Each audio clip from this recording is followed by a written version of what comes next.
So guys, आप सभी का ह्यूमन पेरेटस के चैनल पे स्वागत है। और आज हम बात करने वाले हैं DSSB इंस्पेक्टिंग ऑफिसर में जो टीयर 2 एग्ज़ाम की डेट आई है, दैट इज़ 23 जुलाई 2026। उसकी तैयारी करते समय किन चीज़ों का ध्यान रखना है, और स्पेसिफिकली बोलूँ तो लेबर लॉज या लेबर कोड से रिलेटेड जो कि majority of the part of the syllabus है, उसके बारे में हम बात करेंगे। इस डिस्कशन के लिए हमारे संग नितेश सर मौजूद हैं और उनसे हम 2-3 चीज़ें पूछेंगे जिससे हमारी क्लैरिटी थोड़ी सी बढ़ेगी।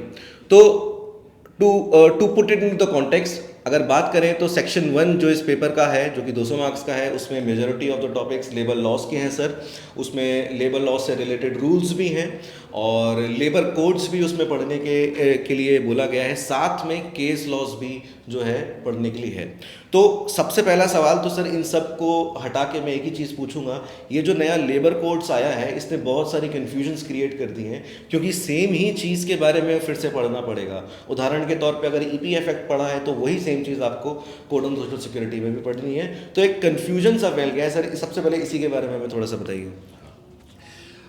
थैंक्स अभिनव। सो देखिए, अब ये तो क्लियर है कि हमें दोनों चीज़ें करना है, हमें पुराने एक्ट भी करने हैं और हमें नए लेबर कोड भी करने हैं, ठीक है।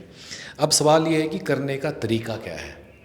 सो तरीका ये है कि पहले हम किसी को भी लेके पुराना एक्ट करेंगे, उसके बाद उस एक्ट को हम लेबर कोड से पढ़ेंगे, ठीक है। जैसे कि अगर मैं फैक्ट्रीज एक्ट लेता हूँ तो मैं फैक्ट्रीज एक्ट 1948 पहले करूँगा, फिर मैं उसको लेबर कोड से कवर करूँगा। और लेबर कोड से जब मैं कवर करूँगा तो मुझे इस बात का ध्यान भी रखना है कि बदलाव क्या है, तभी मुझे याद रहेगा। अगर मैं इन दोनों को, पुराने लेबर लॉज को और 4 नए लेबर कोड को, अगर इंडिपेंडेंटली याद करने की कोशिश करूँगा तो याद नहीं होगा, दिमाग में बिल्कुल आपके काफ़ी कन्फ्यूजन फैल जाएगा। तरीका ये, कोई भी पुराना एक्ट उठाओ, अगर वो नए लेबर कोड में, कुछ ऐसे भी एक्ट है आपके सिलेबस में जो कि लेबर कोड में नहीं है, उनको तो एनीवे करना ही है, लेकिन जो एक्ट लेबर कोड में मर्ज हुए हैं, पुराना एक्ट उठाओ फिर नया उठाओ और थोड़ा पढ़ो और कंपैरेटिव समझो। आपको दोनों याद करने माइंड इट, पुराना भी नया भी, और तब याद होगा जब दोनों के कंपैरेटिव फिगर आपके दिमाग में होगी। और हम लोगों ने भी जो ये कोर्स बनाया है आपके लिए, और आप हमारी वीडियो क्लासेस लगाओगे, उसमें हमने अलग से कुछ क्लासेस रखी हैं जहाँ सिर्फ हमने कंपैरिजन ही डिस्कस किया है। सो कुछ क्लासेस पुराने लेबर लॉज की हैं, कुछ क्लासेस नए लेबर कोड की हैं, और फिर कंपैरिजन की भी अलग से हम लोगों ने क्लासेस की हैं, ताकि समझ में आए कि हो क्या रहा है। जब तक ये पूरी पिक्चर दिमाग में नहीं बनेगी तब तक याद करना कठिन है इसको। जी हाँ, बिल्कुल। तो काफ़ी अच्छे से इस बात को बताया गया है कि जो नए लेबर कोड्स की क्लासेस के साथ साथ वो जो कंपैरेटिव एनालिसिस है वो भी ज़रूरी है, और साइमल्टेनियस वो आप करोगे तभी वो रिटेन हो पाएगा, ठीक है। तो सर दूसरा सवाल, जैसे पुराने लेबर लॉज को पढ़ने के लोगों को आदत है, they know how to go through it, ठीक है। एक नया चीज़ यहाँ पे देखने को मिला है, वो है केस लॉस। अब कई सारे स्टूडेंट्स जो तैयारी कर रहे हैं एग्ज़ाम्स की, वो academically they are strong, but case laws एक ऐसी चीज़ है जिसमें और छोर भी, बाउंड्री भी सेट नहीं हो पाती, तो उसके लिए वो क्या कर सकते हैं? देखो, जो केस लॉज है, ऑफ कोर्स ये थोड़ा सा एक अनलिमिटेड सा ओशन है, उसमें से क्या करें क्या छोड़ दें, ठीक है। अब इनफैक्ट मज़ेदार बात यह है कि 2023 में जो ALC का पेपर हुआ, उसे ही पहली बार केस लॉज उन लोगों ने डाल दिया, ठीक है। तो अब केस लॉ हमें करने तो हैं क्योंकि सिलेबस का पार्ट भी है वो। अब उसको करने का तरीका क्या है कि हर एक्ट को लेके हमने 4-5 केस लॉ आइडेंटिफाई कर लिए हैं, वो भी ब्रॉड एक्ट वाले। जैसे कुछ छोटे एक्ट हैं उनके केस लॉ हमने इग्नोर करने को बोला है, पर जो बड़े प्रोमिनेंट एक्ट हैं उनके लिए हर एक्ट में 3-3, 4-4 इंपॉर्टेंट केस लॉज हम लोगों ने काफ़ी रिसर्च करके निकाला है। उसका पूरा कंटेंट, पूरा वीडियो क्लास, सिर्फ इतना ही करें, सारे केस लॉ करने की कोशिश मत करें, जो ज़रूरी वाले हैं बस हमें यही करने हैं। सो बेसिकली इस कोर्स में आपको केवल एकेडमिकली पढ़ने को नहीं मिलेगा, आपको जो केस लॉज हैं उन्हीं तक फोकस रखना है, जो हमने डिसाइड करके उसमें डाला हुआ है, जो डिफरेंट टाइप्स के वहाँ पे केस लॉज हैं। एक बात मैं डिस्कशन करते हुए ऐड करना चाहूँगा कि जो कई सारे स्टूडेंट्स इस बात को उठाते भी हैं कि उन्हें पढ़ते समय इस बात की बड़ी दिक्कत आती है सर कि 2-3 चीज़ें, मतलब सेम चीज़ हर एक एक्ट में देखने को मिलती है, एंड दैट क्रिएट्स कन्फ्यूजन। कहीं लिमिटेशन पीरियड 60 दिन का है, कहीं 90 दिन का है, कहीं 3 महीने का है, इट क्रिएट्स कन्फ्यूजन। तो सिंस मेरे को अभी वो याद आ रहा है, मैं आपको ऐड करके बताता हूँ कि गाइस इसको याद करने का सबसे अच्छा तरीका ये नहीं है कि आप उसका रट्टा मारें, इसका याद करने का सबसे अच्छा तरीका ये है कि आप कितना ज़्यादा प्रैक्टिस करें उन सवालों की जो उस एक्ट से रिलेटेड जो उस एक्ट से रिलेटेड आपको प्रोवाइड किए जाएंगे।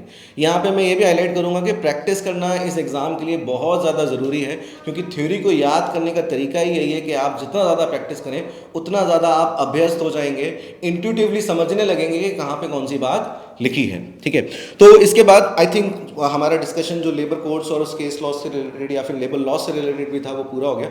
सर मैं ये जानना चाहता हूँ कि ह्यूमन पेरेटस ने इस एग्ज़ाम के लिए स्टूडेंट्स के लिए कैसे तैयार किया है, ये जो लेबर लॉस का पार्ट है या फिर जो सेक्शन की बात करें। तो ये जो कोर्स हम लोगों ने आपके लिए बनाया है फॉर इंस्पेक्टिंग ऑफिसर DSSB का जो कोर्स है, ठीक है, सो ये हमने क्यों बनाया? पहली बात तो देखिए, ऐसा नहीं है कि हम लोग कुछ DSSB के स्पेशलिस्ट हैं या इंस्पेक्टिंग ऑफिसर एग्ज़ाम के हम लोग स्पेशलिस्ट हैं। हमने तो ये कोर्स आपके लिए इसलिए बनाया है क्योंकि हम लेबर लॉज के स्पेशलिस्ट हैं। ठीक है, अब चाहे एग्ज़ाम UPSC ALC हो या APFC का हो या PSUs में HR ऑफिसर का हो या फिर कोड 55 UGC नेट हो, तो एग्ज़ाम बदलते रहते हैं, लेकिन जो हम आपको पढ़ाते हैं, जो हमारा लेबर लॉज में जो स्पेशलाइजेशन है, that is what makes the difference. ठीक है, तो उसी स्पेशलाइजेशन को यूज़ करते हुए हम लोगों ने क्या किया है, पूरे सिलेबस को छोटे छोटे कीवर्ड में हमने डिवाइड कर दिया। जैसे कि आपके सिलेबस में हम ले लेते हैं पेमेंट ऑफ वेजेस, एक कीवर्ड है। ठीक है, अब पेमेंट ऑफ वेजेस एक्ट है राइट सिलेबस में, हाँ ठीक है। तो इस कीवर्ड के लिए आपको ना वहाँ 3 चीज़ें हैं। नंबर 1, इसी के ऊपर एक वीडियो क्लास है, 1 से 1.5 घंटे का होगा, इसी के ऊपर कंटेंट, और फिर इसी के प्रैक्टिस क्वेश्चन है 50, 60, 20 जितने भी होंगे depending upon length of the topic, उसी के सेक्शनल टेस्ट की फॉर्म में उसके सवाल होंगे।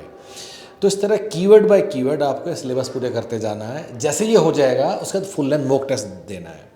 अगली बात, अगर आप हमारे साथ एनरोल करते हो तो आपसे रिक्वेस्ट ये है, उसका कोई दूसरा बुक, कोई यूट्यूब, कोई बेयर एक्ट कुछ भी नहीं छूना है।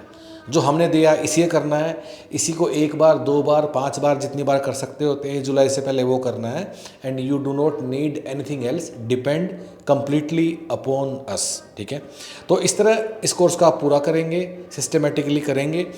साथ में जो दूसरा पोर्शन है 50 नंबर का डिस्क्रिप्टिव एसे लेटर, उसका भी काफ़ी अच्छे से हमने समझाया आपको, प्रैक्टिस के लिए सवाल भी दिए हैं, पहले समझाया कि कैसे लिखना है, किन बातों का ध्यान रखना है, किस तरह की उसमें लोग गलतियां करते हैं। Go through all that and start preparing.